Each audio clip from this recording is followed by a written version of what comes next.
El iluminado y su país. Vamos al otro extremo del mundo, a la India, y luego a China. Veamos qué ocurrió en estos países gigantescos, más o menos en la época de las guerras de los griegos contra los persas. También en la India existía desde hacía ya tiempo una cultura, como en Mesopotamia, más o menos por las mismas fechas en que los sumerios eran poderosos en la ciudad de Ur, es decir, en torno al 2500 a.C. Hubo en el valle del Indo, un gran río de Pakistán, una enorme ciudad con conducciones de agua y canales, templos, casas y comercios. Se llamaba Mohenjo-Daro, y hasta su descubrimiento en 1920, nadie sospechaba la posibilidad de que existiera algo semejante. Pero hace unos años se realizaron excavaciones y se encontraron objetos tan curiosos como en la escombrera que cubría la antigua ciudad de Ur. Todavía no sabemos qué clase de personas vivían en aquel lugar. Solo sabemos que algunos pueblos que siguen viviendo actualmente en la India y Pakistán no emigraron allí hasta más tarde. Hablaban un idioma emparentado con la lengua de los persas y los griegos, y también con la de los romanos y los germanos. Padre, Vater en alemán, se decía en antiguo indio pitar, en griego pater y en latín pater. Como los indios y los germanos son los pueblos más alejados que hablan esa clase de lenguaje, todas esas lenguas se denominan lenguas indogermánicas o indoeuropeas, pero no se sabe nada preciso sobre si solo las lenguas guardan semejanza o si algunos de esos pueblos son parientes consanguíneos lejanos. En cualquier caso, aquellos indios que hablaban una lengua en indoeuropea invadieron la India de manera similar a como la hicieron los dorios en Grecia. También hubieron de someter a la población indígena. Con el tiempo, los descendientes de esos conquistadores llegaron a subyugar una gran parte del continente. Se mantuvieron estrictamente separados de la población autóctona, y esa separación se consolidó hasta formar un ordenamiento social existente todavía hoy, el sistema de castas. En este sistema, cada profesión está rigurosamente separada de las demás. Los guerreros no eran más que una parte de ellos, y deberían seguir siéndolo siempre. Del mismo modo, sus hijos solo podían ser también guerreros. Era la casta de los guerreros. Además de ellos, existían otras castas aisladas con idéntico rigor. Por ejemplo, los artesanos y los labradores. Quien perteneciera a una de esas castas no podía abandonarla nunca. A un labrador no le estaba permitido hacerse artesano, y viceversa, ni tampoco a su hijo. Además, no podía casarse con una muchacha perteneciente a otra casta, ni tan siquiera comer a la mesa o viajar en carro con alguien de una casta diferente. En la actualidad, la situación sigue siendo la misma en algunas comarcas de la India, pero la casta superior era la de los sacerdotes. Los brahmanes estaban por encima de los guerreros.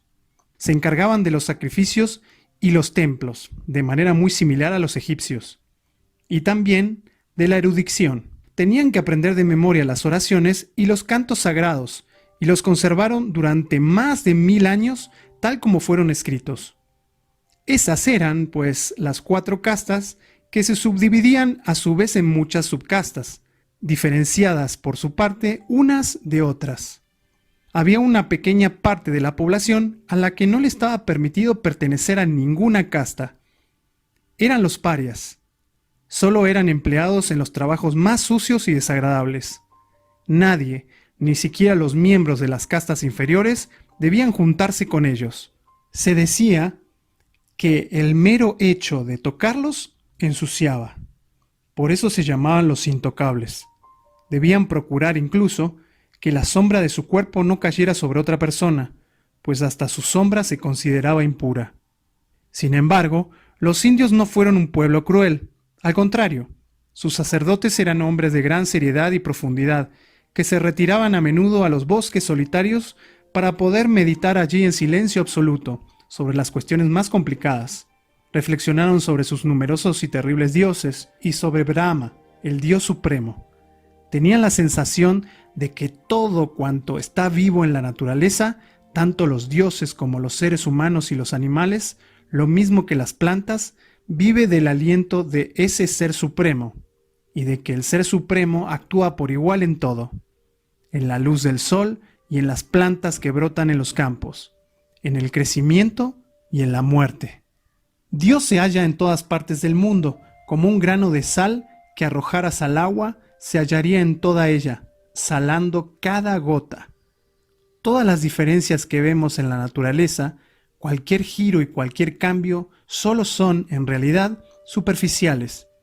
Una misma alma puede llegar a ser una persona y, tras su muerte, un tigre, quizá, o una cobra, a no ser que se haya purificado tanto que pueda unirse finalmente con el ser divino.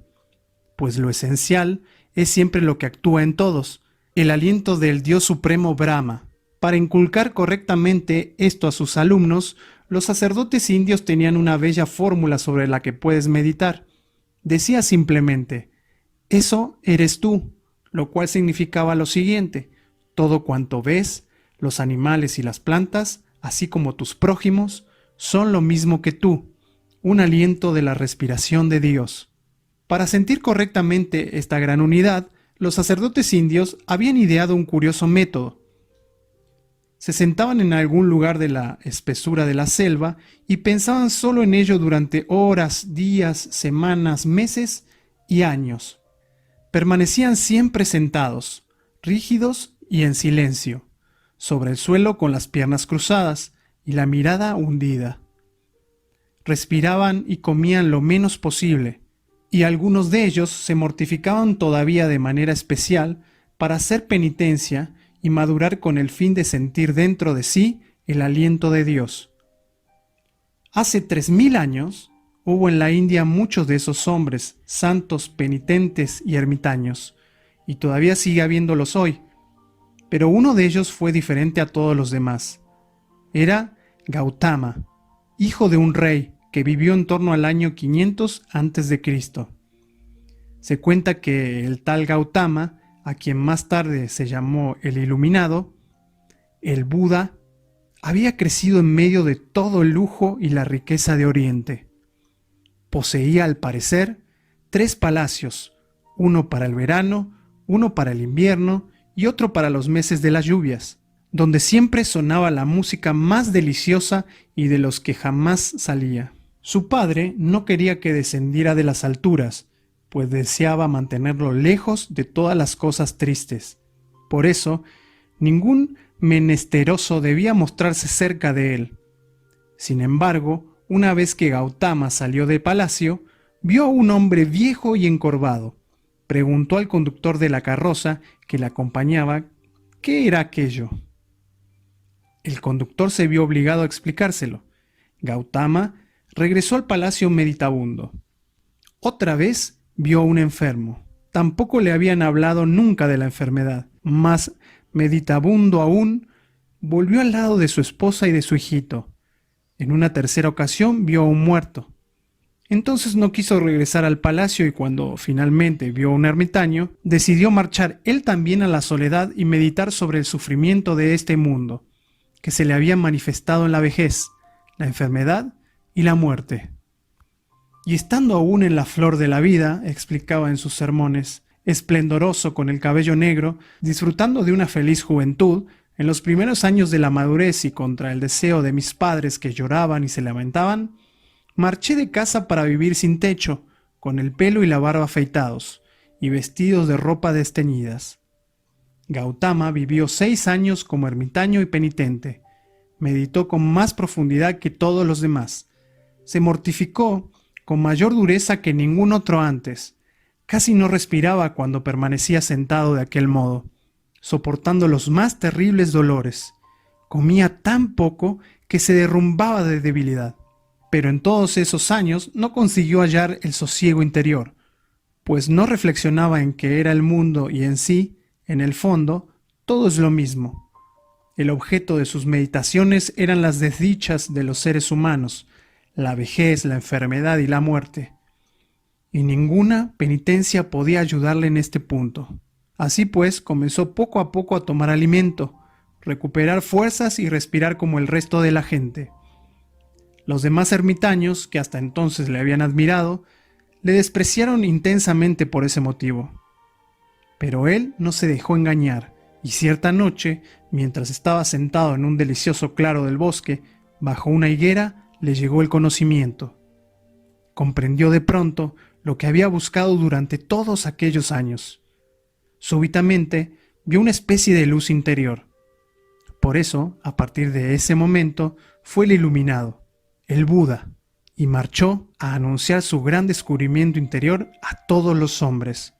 No tardó en encontrar a otras personas que pensaban como él, convencidas de que había hallado la liberación para cualquier padecimiento humano. Aquellas personas que veneraban a Buda fundaron algo que nosotros llamaríamos una orden de monjes o monjas. En muchos países asiáticos existen todavía esas órdenes. Reconocerás a sus seguidores por sus ropas de color amarillo y su vida sobria. Seguro que te gustaría saber qué fue lo que sintió Gautama bajo el árbol Bo, es decir, bajo el árbol de la iluminación, como solución a todas las dudas. Para que yo consiga explicártelo un poquito, deberás reflexionar acerca de ello. Al fin y al cabo, Gautama meditó sobre esta cuestión durante 6 años, nada menos. La gran iluminación, la gran liberación del sufrimiento, consistió en el siguiente pensamiento. Si queremos liberarnos del sufrimiento, debemos comenzar por nosotros mismos. Todo sufrimiento nace del deseo. Por tanto, las cosas son más o menos así. Si estás triste por no conseguir un libro o un juguete que deseas, puedes hacer una de dos: intentar obtenerlo o dejar de desearlo. Si logras una de las dos cosas, dejarás de estar triste. Esta fue la enseñanza de Buda. Si dejáramos de desear todas las cosas bellas y agradables, si por así decirlo, no estuviéramos siempre sedientos de felicidad, bienestar, reconocimiento y ternura, no nos hallaríamos tampoco tristes tan a menudo cuando carecemos de todo ello. Y quien ya no desea nada, dejará también de estar triste para siempre. Basta acabar con la sed para terminar también con el sufrimiento. Pero con los deseos no hay nada que hacer, me dirás. Buda no pensaba así. Según sus enseñanzas, trabajando en uno mismo durante años, se puede llegar a desear solo lo que se quiere desear, y ser así dueño de los propios deseos, como el guía de elefantes es dueño del elefante. También enseñó que lo más alto que se puede lograr sobre la tierra es no desear ya nada. Es la calma del mar interior, de la que habla Buda, la dicha grande y sosegada de una persona que no anhela nada en el mundo, que es bondadosa por igual con todos los seres humanos y no exige nada de nadie. Quien gobierna así todos los deseos, seguía enseñando Buda, no regresará al mundo una vez muerto. En efecto, las almas solo se reencarnarán, así creían los indios, porque se aferran a la vida. Quien no siente apego por ella, no se introducirá ya tras la muerte en el ciclo de los nacimientos. Se fundirá en la nada sin deseos ni padecimientos, llamada nirvana por los budistas. En esto consistió la iluminación de Buda bajo la higuera, en la enseñanza de cómo liberarse de los deseos sin satisfacerlos, de cómo eliminar la sed sin saciarla. El camino que lleva a ella no es sencillo. Ya puedes imaginártelo. Buda lo llamó el camino intermedio, pues conduce a la auténtica liberación entre la mortificación inútil de uno mismo y la vida cómoda e reflexiva. Lo importante en ella es una fe recta, una decisión recta, una palabra recta, unos actos rectos, una vida recta, una conciencia recta y un ensimismamiento recto. Esto fue lo más importante de la predicación de Gautama.